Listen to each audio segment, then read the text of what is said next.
a capital basis, and 20 years from now it'll grow in a lot faster internationally than in the U.S. So I really like that market better, because there is more growth there over time. But it will hurt them it is hurting them in the short term right now. But that doesn't mean anything. I mean, Coca-Cola went public in, I think it was 1919. Stock sold for $40 a share. It went back before that as a Candler family, and they went back. They bought it for $2,000 the whole business. Asa Candler back in the late 1880s in a couple of purchases. So now he goes public in 1919, $40 a share. 1 year later, it's selling for $19, gone down 50% in 1 year. Now you might think that's some kind of disaster, and you might think that sugar prices increased and the bottlers were rebellious and a whole bunch of things. You could always find a few reasons why that wasn't the ideal moment to buy it. Years later, you'd have seen the Great Depression, and you'd have seen World War II, and you'd seen sugar rationing, and you'd seen thermonuclear weapons, and the whole thing. There's always a reason. But in the end, if you bought one share for $40 and reinvested the dividends, it'd be worth about $5 million now. And that factor so overrides anything else. I mean, if you're right about the business, you'll make a lot of money. And the timing part of it is a very tricky thing. So I don't worry about any given event if I've got a wonderful business, you know, what it does to next year or something of the sort. You know, there price controls have been in this country at various times, and that's fouled up even the best of businesses. I mean, I wouldn't be able to raise the price on December 26th of See's Candy if we had price controls, and we've had them in this country. But that doesn't make it a lousy business if that happens to happen, because you're not going to have price controls forever. We had them in the early 70s. So the wonderful business, you know, you can figure out what will happen. You can't figure out when it will happen. You don't want to focus too much on when. You want to focus on what. If you're right about what, you don't have to worry about when very much. Is there an area I'm missing back there any place? I just want to make sure I'm not focusing all of them on one place. Let me get this gentleman over here. Most human mistakes, but the most successful of those learn this lesson from those mistakes and use them instead of later. What investment mistakes have you made where there's good mistakes, and how can you use those lessons? The question is about my business mistakes. How much time do you have? Well, the interesting thing about the mistakes is that in investments, at least for me and for my partner Charlie Munger, the biggest mistakes have not been mistakes of commission, they've been mistakes of omission. They're where we knew enough about the business to do something, and for one reason or another, we sat there sucking our thumbs instead of doing something. And so we've passed up things where we could have made billions and billions of dollars from things we understood. Forget about things we don't understand. In fact, I could make billions out of Microsoft. Doesn't mean anything because I never understand Microsoft. But if I can make billions out of healthcare stocks, then I should make it, and I didn't. You know, when the Clinton health care program was proposed and they all went in the tank, we should have made a ton of money out of that because I could understand it. I didn't make it. I should have made a ton of money out of Fannie Mae back in the mid-'80s because I understood it and I didn't do it. Those are billion-dollar mistakes or multi-billion-dollar mistakes that generally accepted accounting principles don't pick up.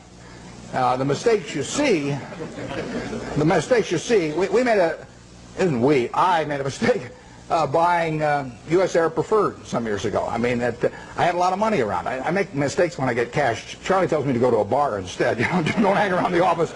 But I hang around the office and I got money in my pocket. I do something dumb. And it happens every time. So I bought this thing. Nobody made me buy it. I now have a 800 number I call every time I think about buying stock in an airline, and they talk me down. They say, you know, I say, well, I'm worn, I'm an airaholic, and then the guy says, you know, keep talking, don't hang up, you know, and don't do anything rash. And finally I get over it. But I bought it, you know, and it looked like we were going to lose all our money in that, and we came very close to losing all our money, and you can say we deserved to lose all our money. And we bought it because it was an attractive security, but it was not in an attractive business. I did the same thing with Solomon. I bought an attractive security in a business that I wouldn't have bought the equity in. So you can say that that's one form of mistake, buying something because you like the terms when you don't like the business that well. And I've done that in the past and probably do it again. The bigger mistakes, though, are the ones of omission. I did back when I had the $10,000. I put $2,000 of it into a Sinclair service station, which I lost.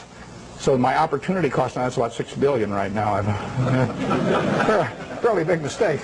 Yeah. It makes me feel good when Berkshire goes down then, because the cost of my signal station goes down too. My 20% opportunity cost. But I will say this. You talk about learning from mistakes.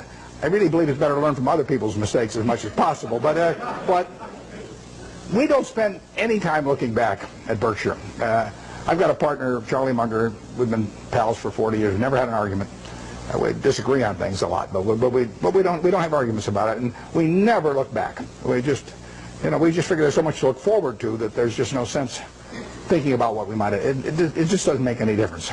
I mean, you can only live life forward, and you can learn something perhaps from the mistakes, but the big thing to do is stick with the businesses you understand. And so if there's a generic mistake of getting outside of your circle of competence and buying something because somebody tips you on it or something of the sort in an area you don't know anything about, I mean, you should learn something from that, which is that you stay with what you can figure out yourself. I mean, you really want your decision making to be by looking in the mirror and saying to yourself, I'm buying 100 shares of General Motors at 55 because. And I mean, it's your responsibility if you're buying it, and there's got to be a reason. And if you can't state the reason, you shouldn't buy it. If it's because somebody told you about it at a cocktail party, not good enough, I mean, it's got to be something, it can't be because the volume, the chart looks good on it or anything like that. It's got to be a reason you'd buy the business. And we stick to pretty carefully. That's one of the things Ben Graham taught me. Yep. But with the current tenuous economic situation in the world, well, our economy seems to be still chugging along quite well. Where are we going? What's going to happen with interest rates? The question about what's going to happen to interest rates or where we go in the world, I don't think about the macro stuff. I just important. What you really want to do in investments is figure out what's important and knowable. If it's unimportant or unknowable, you forget about it. What you talk about is important, but in my view, it's not knowable. Understanding Coca-Cola is knowable, or Wrigley, or Eastman Kodak, or anything. I mean, you can understand those businesses. That's knowable. And whether it turns out to be important depends on where your valuation leads you and the current price and all of that. But we have never either bought a business or not bought a business because of any macro feeling of any kind. We don't read things about predictions about interest rates or business or anything like that because it doesn't make any difference. I mean, let's say in 1972 when we bought See's Candy, I think maybe Nixon put on the price controls a little bit later. Let's say we'd seen that, but so what? We'd have missed a chance to buy something for $25 million. It's earning $60 million pre-tax now. I mean, we don't want to pass up the chance to do something intelligent because of some prediction about something that we're no good on it anyway. So we just don't read or listen to or do anything in relation to macro factors at all. Zero. And the typical investment counseling organization goes out and they bring out their economists, they trot them out, and he gives you this big macro picture, and then they start working from there on down. In our view, that's nonsense. And if Alan Greenspan was on one side of me and Bob Rubin on the other side, they were both whispering in my ear exactly what they're going to do the next 12 months. It wouldn't make any difference to me in what I pay for executive jet or general reinsurance or anything else I do.